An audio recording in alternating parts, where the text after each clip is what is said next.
I don't know what actually happened, but it seemed everything just cut out and died. And I was in the middle of answering a question, and I didn't realise that actually it had died, and I was going on and on and on and on.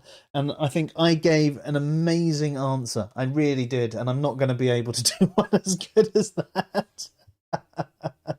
This is what I'm going to tell myself. Anyway, I'm going to try and join the video with this when I'm done. But I figure I should answer the question. So the question from LB was, I think the issue is, how do we avoid making emotions into our ethics? It would make sense for an objection to objective morality. You can see why people favor subjective morality instead. So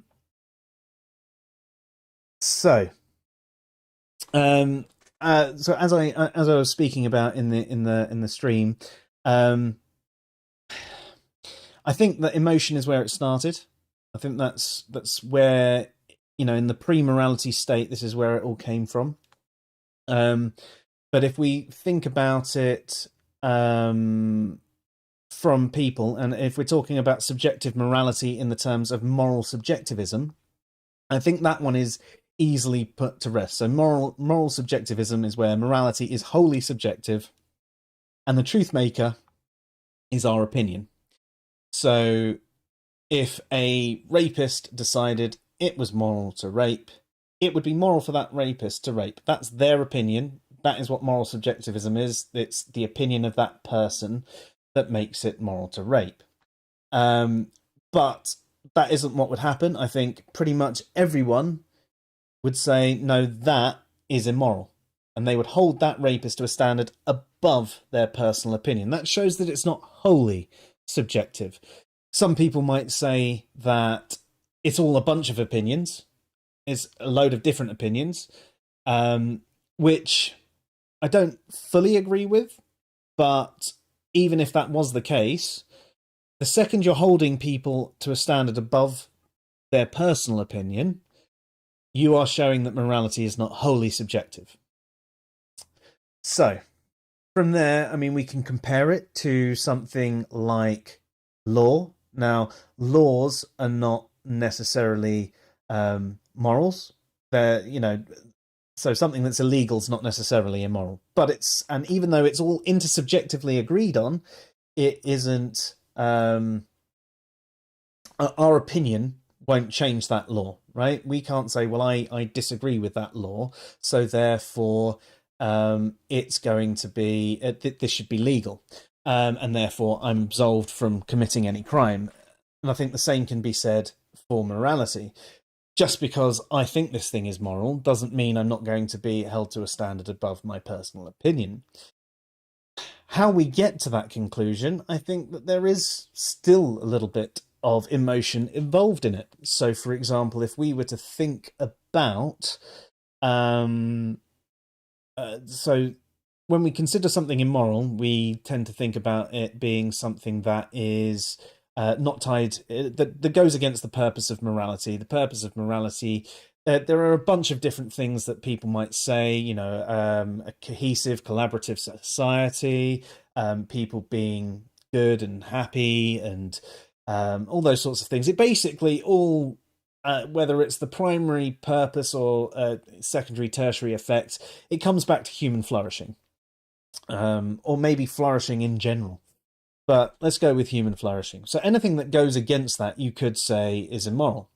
So if someone gets raped, there is a bit of pleasure for the rapist, and there is a lot of pain and suffering. And I separate the two there because the suffering isn't just a physical suffering, it's a mental and emotional suffering. And that suffering spreads out past the person that's been raped into their entire family and friends and everything like that. Also, some people that are abused go on to abuse others as well. Not in every case, far from it, but it can happen. So we can see an ongoing negative cycle that doesn't really seem to be something that will help us flourish as a species. So even though there is some emotion in there because there is an emotional suffering, it's still being held to a standard. There's lots of evidence about the effects of rape, abuse, and all that sort of stuff to show how much harm and suffering it causes. So I think that is a way that you can have that bit of emotion in there whilst it's still objective. We also had another question come in from essentially Leon. Do aesthetics and ethics have anything to do with each other? She's still pretty philosophically illiterate. Nothing wrong with being philosophically illiterate. I pretty much am. So am I. Oh, come on, you're a distinct master. um, it depends. I mean, yes and no. I'd say generally, no, not necessarily. But there's always a link with everything everywhere, isn't there?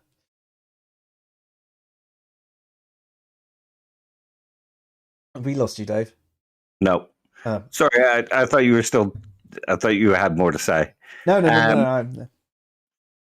Aesthetics and ethics could be linked in the sense that something like beauty is an emotional response to a particular scene or something like that. You can argue from the non-cognitive side of ethics and go with something like emotivism and say, well, all that morality is an emotional response to a particular situation. So it's similar to aesthetics in that way. I wouldn't necessarily argue that myself, but that is one argument. Yeah. So generally not, but there are links. That's the only way we can answer that one. Yeah. So did we manage to finish off what we were going to discuss as a whole? No. No, that's annoying because I need to sort out this video afterwards. So I do apologize to everyone. I don't know what's gone on tonight and why everything suddenly died. The streaming software was still running, saying it was connected, but it wasn't pumping anything out. I don't know whether it's to our streaming service or not. So I do apologize to everyone that did watch and we lost the stream. But I will join these videos together somehow. I might have to download them and re-upload them, or don't know. But yes, so we were discussing the philosophy of the rationality of emotional responses to fiction. I gave my summary on that particular one, in which I said that I think it's the action after the emotion that defines the true rationality. I can understand it is a bit irrational to have an emotional response to something that's fictional, but I think it's the action after the feeling that makes it rational or not. Okay. In my article, I generally go with the sense that they're not actually full-blown emotional responses, and that part of it is engaging with the work to get these emotional responses. So we're not having full-blown emotional responses because emotions kind of drive behavior. Mm-hmm. So if we really were having fear that the guy was about to kill the college-age woman in her shower, that emotional response would drive us to want to call the police. So we have the feelings portion of the response, but we don't have the full emotional content of the response. Yeah, that's a fair way to put it. I think it's just a cleverer way of saying what I said.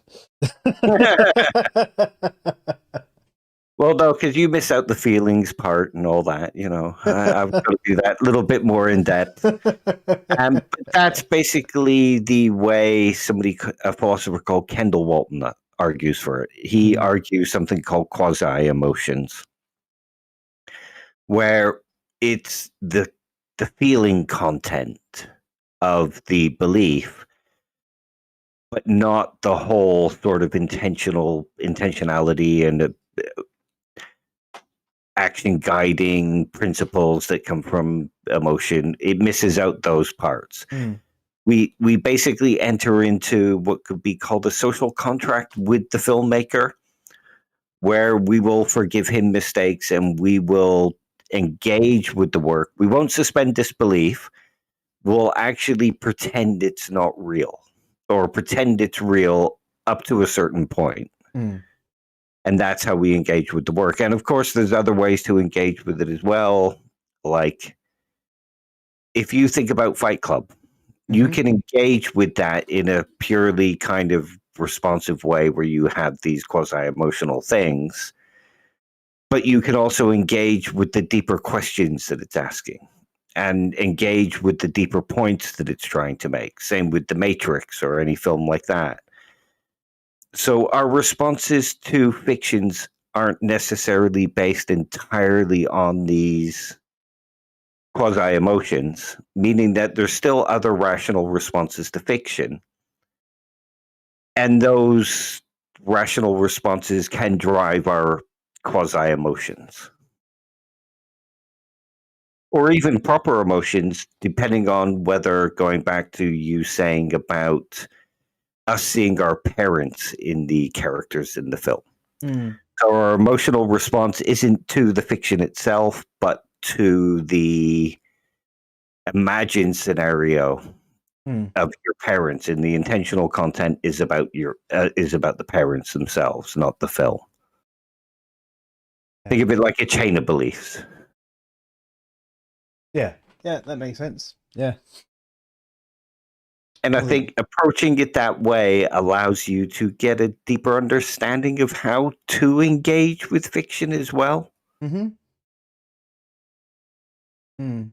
I wonder if there are people out there. Sorry, just going a little bit off piece, that genuinely don't have any sort of emotional response to any work of fiction. You know, doesn't matter what the movie is, doesn't matter what the genre is. They don't engage with it. They play a game. They don't engage with it in any way, shape, or form. Because I'd find it hard to enjoy these things without having that engagement. It's the TV shows and the films and things like that that when I am watching them and I don't have that engagement, I don't like the dialogue, the character development. I don't like what's going on. I don't feel like I'm there. You know, I go, not going to watch this, not going to watch that. You know, not going to play this game. Not really excited by it. There needs to be some form of drive there to do that sort of thing. So I wonder if there are people out there that do actually just, well, it's fiction. It's not real. I did have a friend who didn't enjoy reading works of fiction. He didn't enjoy reading works of fiction because, well, it's not real. It's a waste of my time. I'd much rather pick up a science textbook and read that. Or I'd learn something about, you know, business. Or he wants to learn. He wants to read to learn. That's why he likes reading. It's why he doesn't read fiction. But he still enjoyed movies and things like that. Generally, he didn't like things that were too fantastic. Generally, didn't like sci-fi and stuff like that. There had to be a bit of a realism again there for him. But in an extreme case, what sort of person would have zero engagement with any form of fiction? Not really sure. Um, I mean, enjoying fiction is a big part of the human experience. Hmm. So, would it make wanting to go into the experience machine rational? Um, That's a callback and a yes, half, isn't it? well, yeah. I mean, it's a valid question, but there are substantial differences where the two are really analogous. Oh, I know.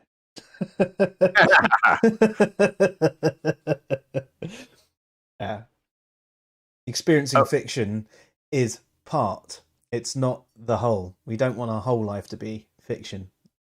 Exactly. You can disengage with the fiction, you can't disengage with the experience machine. Mm-hmm. Intriguing. Okay, so that's two philosophers' rejections to the paradox. Plato also has one, and he disregards point three, which is, and he argues that we do have false and irrational beliefs about fictions. Mm. And I mean, as we've discussed tonight, there are ways to look at it where you can say, yes, these are irrational responses to fiction. Yeah. It's a case of they're as rational as they can be. Yeah, Which, which is rationality. yeah. Um, I mean, yeah. here's an interesting one to think about as well. Going back to you saying about reading fiction. Now, if you think about the way a film is designed, it uses ambience, it uses background noises, music, the silence of your room. You get it, you engaging with not just the content and the statements being made, but the actual atmosphere of it. Oh, So, definitely. I find for a movie that the things that get me the biggest emotional response is actually the music playing at the time that the thing is happening. Unless there's something I really identify with, like a real life situation that I feel, in general, the music can come on, and that's what suddenly brings out the emotional response in me more often than not. yeah. So our responses, our physiological responses, because we respond to music and our brain automatically responds to that music. We feel the rhythm and, that kind of thing. It shapes how we feel. So responding with your emotions would be kind of rational because it's designed to make you do that. Mm-hmm. And just to show you that there can be a difference and how that makes a difference, if you think about the average jump scare, there's no jump scares in books. That's true. If they You try and might, do it, it doesn't work. And suddenly, bam! But yeah, it's written. unless they're going to put a party popper in the book, they're not going to get a jump scare out of you. Yeah. Um, so it shows that, films have an extra layer that adds to our responses to them. So part of it could be considered an irrational response to the film Hmm. because it's not a rational response, but it's not necessarily irrational. It's your physiology responding. Yeah. Yeah. I mean, I'd sort of go down that line myself with it because I think it's natural. I don't think it's necessarily rational, but I think it's a natural response. It's designed that way, and excuse the term, but we're designed that way. So it makes sense that we respond this way to it. It's and I think, as I said before, it's what comes after the way you act um, is what actually makes it rational. Your thought process around it, not necessarily the emotion itself, because emotions, as they are irrational things. Um, so yeah, but with a book, yeah, it's interesting when you think about it like that, though, isn't it, Dave? Because as you said, there is less engagement in a way because you're not getting the visual, you're not getting the sound, you're not really getting, and you're not getting, as you said, the ambience, the music, and all the other things that are involved in it. But the other side of it is when you're reading, I imagine most people that enjoy reading do so because they have a good imagination. I have no way of comparing this, but I assume I have a good imagination, and that's why I like reading and I get really involved in what I'm doing. So I've got, instead of the picture being there on the screen, the picture's actually in my head, and the sounds are actually in my head, and the movie is going on in my head as I'm reading this book. So, in some respects, it's even like closer in my head, you know. So I don't know. This isn't going along the lines of being rational or irrational or not, but I'm saying that it's for someone with a good imagination, it's they would almost engage more with a book because it is fully in their head rather than it being something that they're watching on the screen. That said, though, there are very few books that have made me cry, and I've cried at pretty much every movie and TV show I've ever watched. Psychological manipulation. Yeah. Oh, nice And to see you back, Leon. Yeah, we did answer your question earlier. I don't know if you saw it. I don't know what happened to the stream. It died. Even though it didn't think it died, it just stopped publishing everywhere else. So we're going to have to join the two clips back together later.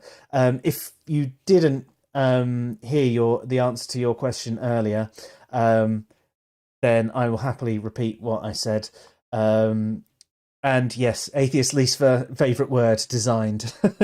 Yeah, because when I talk about the design of a human, I'm not saying that they have been designed. It's just a quick and easy way to talk about the way we're made up, our design, the way we're bipedal.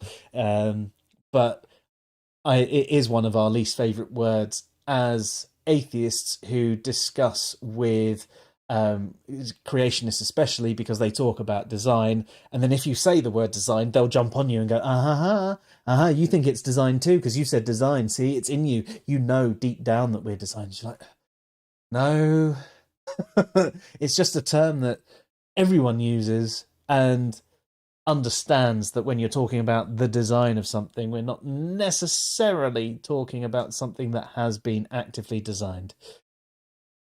Oh, good. I'm glad you got your answer. Thank you. I do apologise with the problems with the stream tonight. We haven't had problems with the stream in quite a while, so it's just typical that tonight you decide to join us. yeah, always the way. Yeah. It's life making us look unprofessional, not us. Yeah, but good news. I hopefully will have sold my house soon, and I will buy a new computer, which will hopefully be more stable. And if it's not, then I blame the internet. Yeah.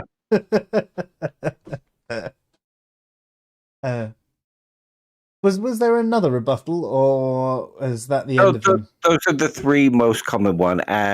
If you look up somebody called Alex Neil, he sort of discusses this stuff as well, and he discusses Kendall Walton's view and sort of the idea about our responses to them being rational, depending on the scenario presented to us. Yeah. One thing I'd say about the book film distinction as well, it shows that we engage with work by sort of projecting ourselves into it. And we imagine ourselves in those scenarios, how we would cope, or we see our friends in them, or like you brought up earlier, our parents in the character of the parents. But with books, we completely have to project ourselves into them, which, like you said, gets us that little bit deeper. But a film, we don't just project ourselves into, but we're projected onto by the film. So it's a sort of meet in the middle thing there that makes it slightly more interesting as well. Yeah, but I also think, like you said earlier, it's the like things like the music and the ambience and like that. But I mean, obviously, good acting is part of it as well. But all that extra stuff in it is that's being projected onto us. Is the stuff that really pulls us into and makes us feel. A good film does that pulling automatically. And it might not even just be the ambience and the music and the atmosphere and that kind of thing. Sometimes just the ridiculousness of a scenario will pull us into a film. Like, think of some of the really black comedies where we're being pulled in because we were attracted by the whole Schadenfreude that's going on at the moment. We're fascinated by how bad things could be, stuff like that. So we don't just engage with a film or a book because of the atmosphere, or even the situation. Sometimes it's what's being told to us makes the difference. Mm, That's one of the reasons I love aesthetics. It sounds like a simple question, but as we've seen, it covers emotions, it covers rationality, it covers psychology, it covers paradoxes, um, rational behavior, what drives rational behavior, what drives irrational behavior. One simple question from aesthetics covers so many different areas. mm. Yeah, it makes it really interesting, actually. Um, I And thinking about it in these kind of ways can help us enjoy films that little bit better as well. mm. Although it could also make people go, "Oh, yes, well, I'm just going to keep myself completely disengaged in future if it's irrational." It's funny you should mention that because I once had a skeptic atheist say to me that one of the reasons that they can't watch Disney films is because they lie so much because animals don't talk and sing, and therefore it's irrational to watch them.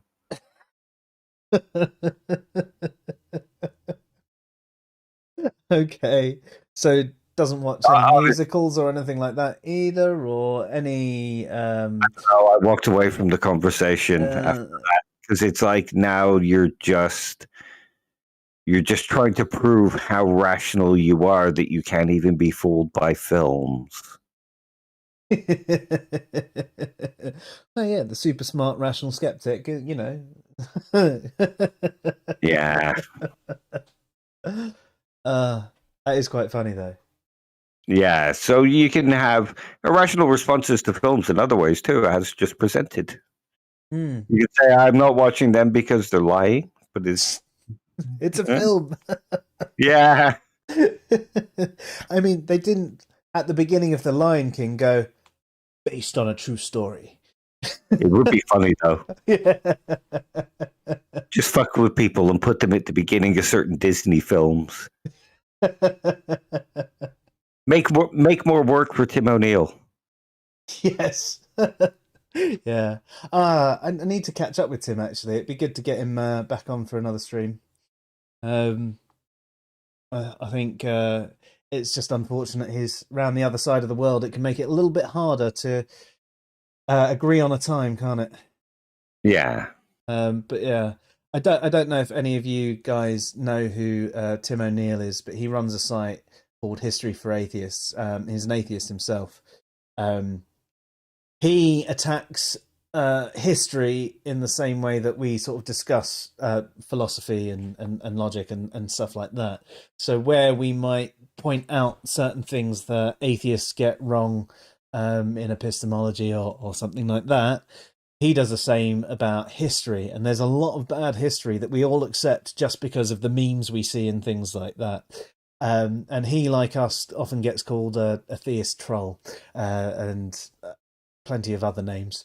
But he's actually a really decent bloke. He just doesn't take any shit, and he You've doesn't. got to get the Aussie humor. Yeah, yeah. Um, it's interesting, actually, isn't it? Because they are even more like cutting and direct than we are, and it can seem really harsh if you're not used to someone being that way, but actually it's just the way they're friendly with each other. They're just Yeah. like, um but yeah, he's got a channel, but he hasn't got many he hasn't finished preparing his videos for them yet. He's spending a lot of time over them. There's going to be real high quality, top notch stuff, not like the crap that we put out. But he came on a show. So if you have a look through the Fresh Air Sci-Fi playlist, there's one in there called History for Atheists. We did want to cover a hell of a lot, but we got stuck on Jesus mythicism for a long time. But we're going to come back and have a show with him at some point about a number of different things. I think there was one to do with the Alexandria or Alexander the Grey or something like that. The Library of Alexandria. That was it. Thank you. I knew there was a reason I kept you around.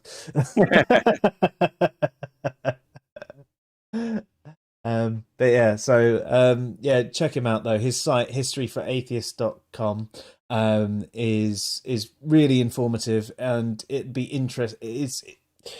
the number of things that you might then realize, oh my god, I took that at face value. I've thought this thing for years because I heard it when I was younger, and actually this is a bit of bad history. And then you might look onto it and you might look at loads of different sources for this, and there will be a few people who will back up these things, but they're often fringe theories. Like Jesus mythicism, it's actually considered quite a fringe theory in history.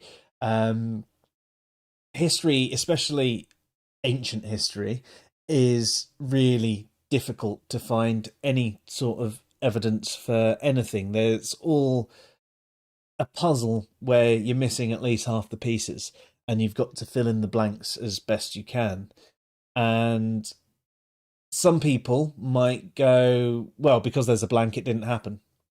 And others will go, well, there's stories around it. This is the truth that we can say is most likely from this thing. And that's what we discussed with the whole Jesus mythicism thing, and how, someone like Richard Carrier makes a career being an atheist and promoting the fringe theory of Jesus mythicism. But yeah, gone way off topic there. It's what we do. Yeah.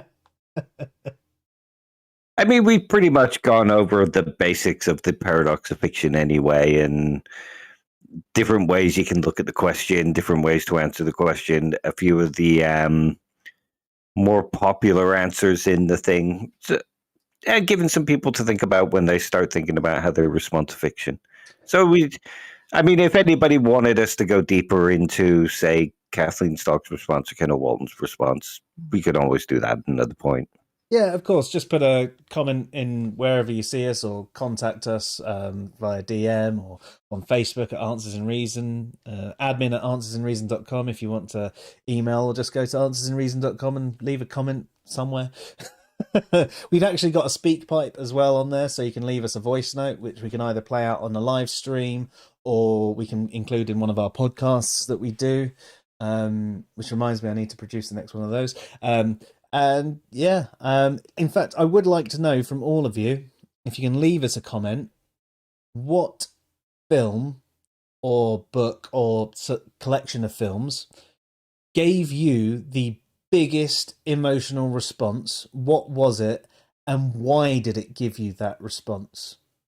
If you can remember exactly how much, if all you can remember is you were crying for 20 minutes, then that's fine, but if you can remember, well, I was crying for 20 minutes because it put me in a situation, it made me remember this thing. Really interested to know that sort of thing. So if you can leave that in the comments anywhere you like, but either YouTube or answersinreason.com would probably be the best for us.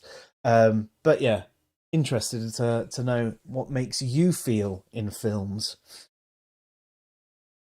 And do you feel rational or irrational having emotional responses to them? Indeed. What's your answer to the question?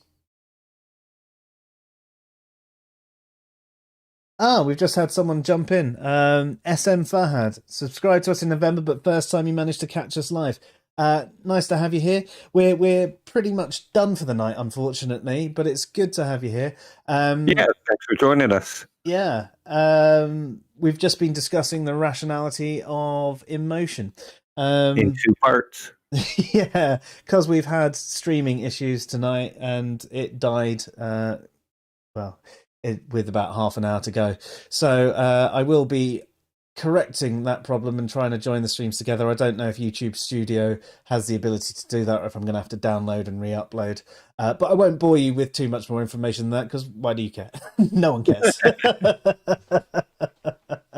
But I do apologise for the problems tonight. Yeah. We've been doing so well up to now as well. Yeah. It's been a while since our last disconnect. Yeah, I mean, it was probably before Christmas we started getting a bunch of problems, didn't we? Yeah. Yeah. Although we did have the problem where we recorded the ontology video, and It's Forgot to record. yeah, well, it didn't broadcast. I pressed the button, but it wasn't broadcasting for some reason. I hadn't set it up properly. It's the ultimate answer.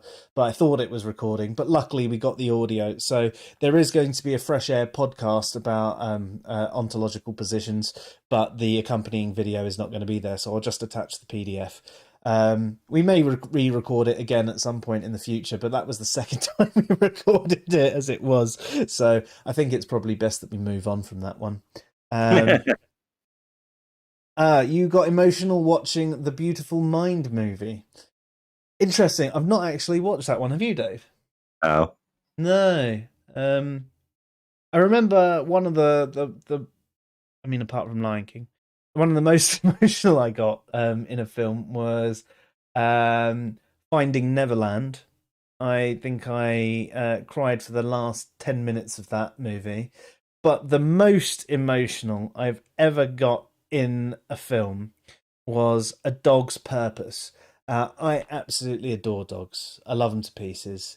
And it was this story about how dogs have a purpose and they have a number of different lives. I know this isn't the sort of film that you're necessarily interested in yourself, Dave, but they have a number of different lives, and it's how they affect each human that they live in. And then when they die, they're reborn into another dog, and they're trying to fulfill their purpose of making their human happy. And it was so all the way through. It was tears of joy and sadness constantly, and it just I couldn't stop myself. I was just so engaged with this little doggy, and oh, it's another doggy, but it's the same doggy. I mean, I don't believe in reincarnation or anything like that, but it still got me. Now that's completely irrational, I'm sure.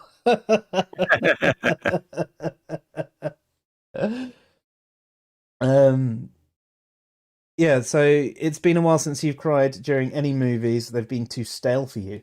Okay, that's fair. I can say that generally I think films have been not the best of late, not the most engaging. I think the same about a lot of TV shows. There have been some good ones that have come out, but I don't know if it's the pandemic or whatever. But there has been a lack of quality stuff. I think there was a lack of quality stuff leading up to it as well. Really, Yeah.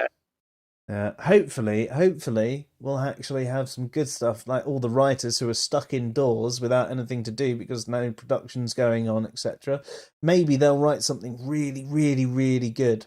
But what's the bet that once this pandemic is over, all the films are going to be about pandemics for a while? There's already a bunch of COVID films. Are there? I did actually see Yeah. a film pop up the other day called Pandemic, which I assumed was related.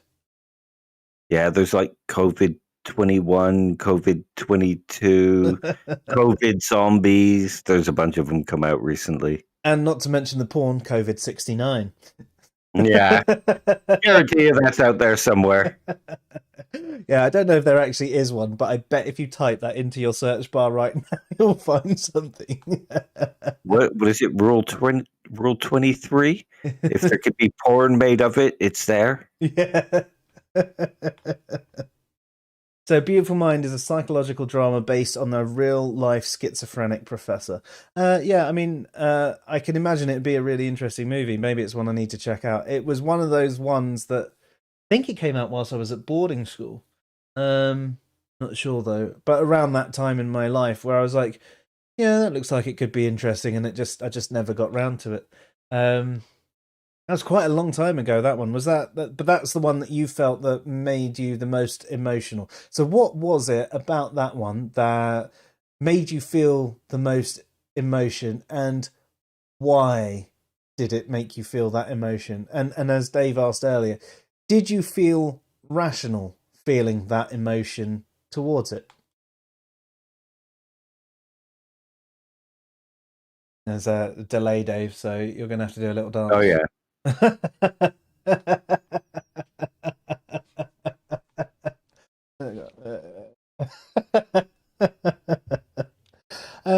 But I mean, on that front, what about you, Dave? What movie actually got you the most? I don't really have those kind of responses to films, unfortunately. Oh, you're one of those guys. sort of. So you're a Uh, psychopath? Something like that. Um, the only stuff I really have emotional responses to is comedies, which make me laugh. And generally, it's either just a really stupid comedy or a more sort of a smarter, kind of darker comedy. Hmm. But apart from that, like I don't get scared by horror films. It's different things that attracts me to horror films. Hmm. Um, like how good the special effects are. Are there any deeper points being made? Is it just dumb, like that Psycho Gorman that came out recently? One of my favorite films I think I've ever seen, but it's like dumb and it's but really clever at the same time. Yeah, I I like suppose films like that. it's like we were discussing about Future Man as well. I mean, it's really stupid, but really clever with its stupidity at the same time. There's a Yeah, lot of references and comments and things that go through that actually it's far more clever than people realize. But you've got to pay attention to it. But it's also dumb enough that it can be background fodder. yeah. Um, You can laugh at this stupid stuff going on screen and the crazy kind of personalities behind the woman in the Wolf. I can't remember what the woman's name was. The guy was Wolf. yeah, Wolf. Yeah, and just how crazy he is and how conflicted of a character he is, being like super macho, but also wanting to get in touch with his more feminine side. He And love was to cook as brilliant. well. Yeah, he was just so you can get on that level as well. But like you said, there is that deeper level you can engage with as well, and I quite like those kind of films That's fair. Um, and TV shows. yes, yeah, no, definitely. I think one of the things that actually engages me in most things that I watch is the dialogue and character development. I Yeah, find so many shows I just can't watch them because I'm not interested in what they're saying. I don't engage with the characters. It's like Game of Thrones. I tried 3 times to get into that show. Twice I watched the first 4 episodes, and another time I watched the first two. And I was just like, I don't get why people like this. Other than the midget Eddie Izzard character, I there's nothing in this. There's no one I like. There's nothing interesting particularly going on, and it's the sort of stuff that I would typically like as well.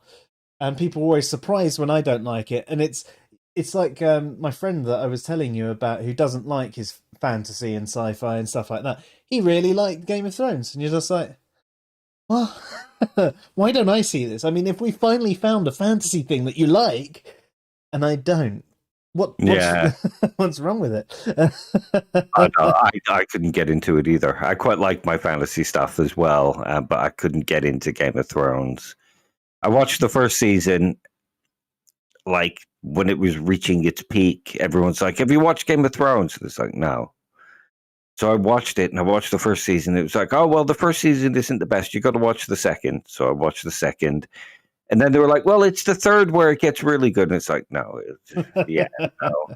uh, Um, I get that parts of it were clever in the way that it deconstructed old tropes and rebuilt them, yeah, but I'm not engaged with fantasy enough to want to see those tropes get torn down. So that didn't really interest me, and the characters and the stories just didn't grab me. yeah. I'm amazed you gave it that much time, Dave. To be honest, um, I only gave it 4 episodes. I know it was the same 4 episodes a couple of times, but I only gave it 4 episodes because of how everybody was going on about how great it was. I have a general rule with films. It's I give it 20 to 30 minutes, and unless if it hasn't engaged me at that point, I tend to turn it off. Unless I really have nothing else to do, and I might just leave it on and just look at my phone, and see if it picks up later. Generally, it doesn't. Um, and with TV shows, the first episode can always be a hard one because you're laying the framework for the rest of the season.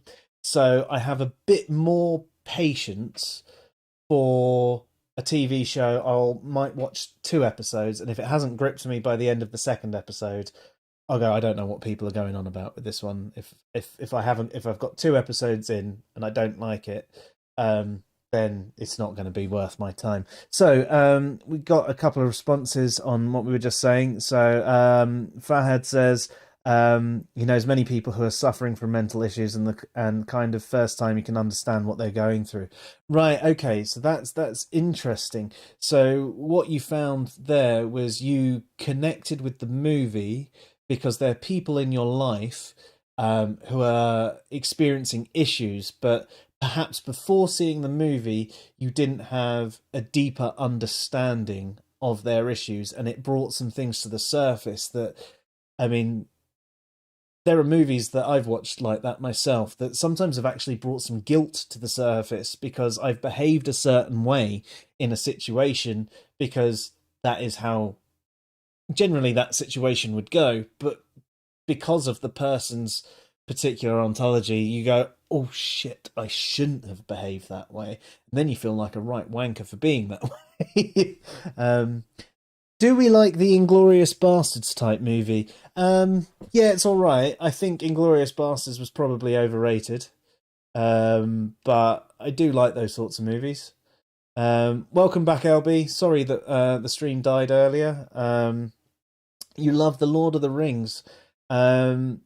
Excellent. I did enjoy the series, although I was a bit disheartened by The Hobbit.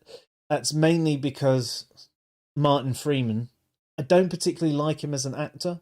There's a couple of things that I have actually liked him in. I liked him in Sherlock, and I liked him in the first season of Fargo.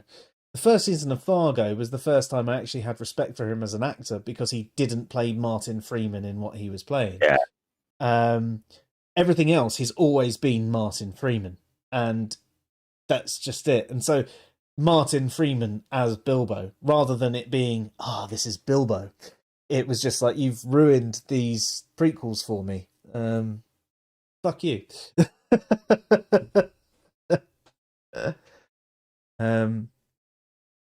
So yes, so on that one, LB, is there anything that brings out a serious emotion to you? What film has given you the biggest emotional response? What was that emotional response? Why did it give you that emotional response, if you can remember? And do you feel rational in that emotional response that you had? I gave an example about A Dog's Purpose, which is it's a story about dogs, and I love dogs, and it was about how they go to make their entire purpose is to make their owner happy. And I'm even feeling emotional talking about it now. That's how like deep that one actually struck with me. I don't know. I just love doggies. I want a doggy. But yeah. But yeah, if your answer to a movie that makes you cry was Lord of the Rings, there's probably parts in there. I can't remember any off the top of my head.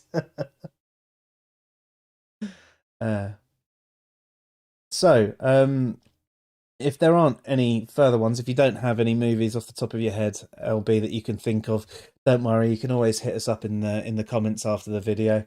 As I said, I am sorry we've had the problems with streaming tonight. Hopefully you still found what we said interesting. Yeah. Oh, God, bloody cat. I will let you out in a minute. We're almost done with the stream. My cat. As long as he doesn't start his own stream. She wants some attention. Come here then. Go on. You're going to be famous cat now. See, look. Can you see people? That's Dave. There you go. And in the chat right now, there's Fahad, Leon, and LB. Yeah. There you go. You happy? You've had some attention now? Daft cat. Okay, you know we're now the cat streaming philosophers. Well, we're the DJ mixing cat philosophers. We're catastrophic philosophers. Banging. Oh, I got the clip there as well. My cat's name, it's Dax, after Jadzia Dax from Deep Space Nine. I had a bit of a crush on her when I was younger. Um, yeah, I am a bit of a geek. If you hadn't realised, I get really passionate about the things I'm interested in. Um, and yeah, I probably go overboard with them. But you know what? Fuck it. What are you gonna do? Um, so Black Hawk Down, LB says it didn't make you cry, but you saw our troops out there being wasted, and you were saddened by it. Yeah, fair. I can understand how that gave you a connection to it. Yeah, I've not actually seen Black Hawk Down myself. I think I was working in Blockbuster at the time when that came out, though, so that's going back a really long way. Um, and Fahad says, "What's your take on Stoicism?" There you go. That was my impression of a Stoic. What's your take on it, Dave? Oh, have we lost you again, Dave? We've lost Dave. Okay, so I will, whilst Dave is frozen, I will do my best to answer. Um, yeah, I can see that you're frozen, Dave. He's responding in the chat though. You might have to go out and in again, Dave. I don't know if you can hear me. Oh, there he goes. He did hear me. Oh, um, yeah. One of our authors, actually, Martain, is really big on his Stoicism. Um, he's done a couple of articles on it on answersinreason.com. So if you check them out, they'll probably give you a much more well-informed opinion. Me, I haven't looked into the Stoics as much, so I'm a bit hesitant to give you the answer because I don't feel like I know enough about the topic. Um, whereas Dave is definitely well informed on that one. Let me see if I can invite Dave. Look, I can see you appearing, Dave. I don't know why it says no response. Oh, it's coming. It's coming through. What is it with the problems tonight, Dave? You might have to type your response rather than than say it. Is your mic at least coming through though, Dave, or is it still not even connecting that?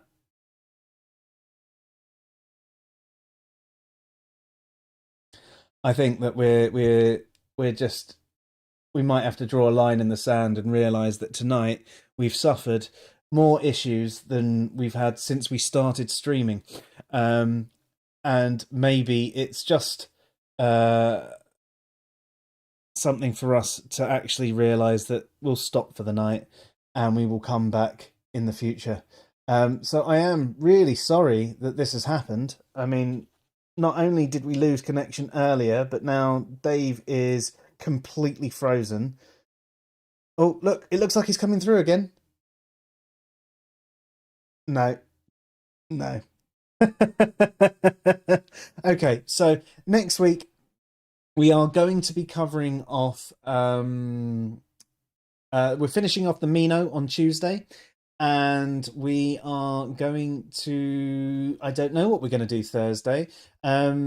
Your point about Stoicism, we might cover off that at some point in a future stream if you'd like it. I think it'd be worth us getting Martain involved, and because he is the stoic among us, he does his best to live his life to stoic ideals and virtues, etc.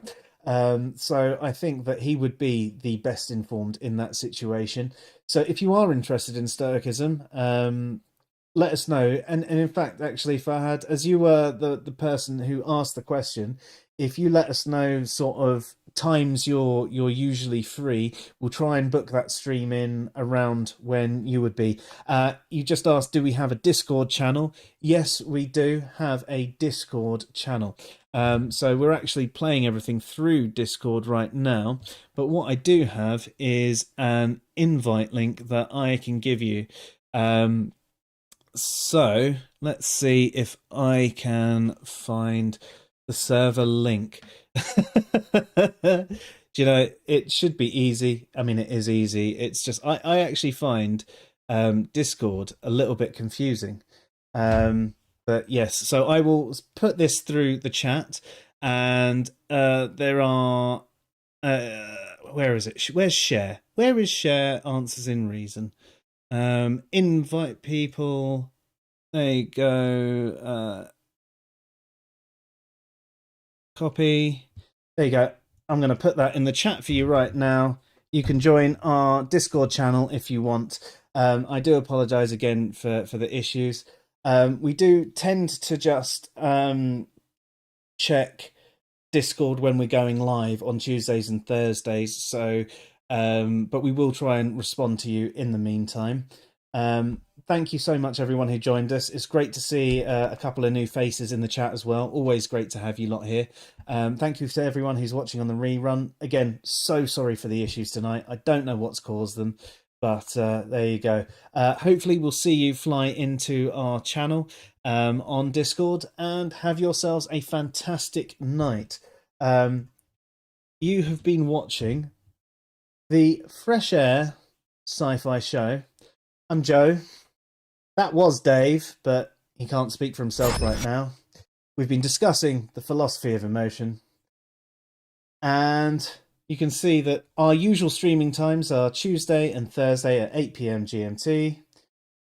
And we'd just like to thank everyone who has been here tonight. Have yourselves a good night.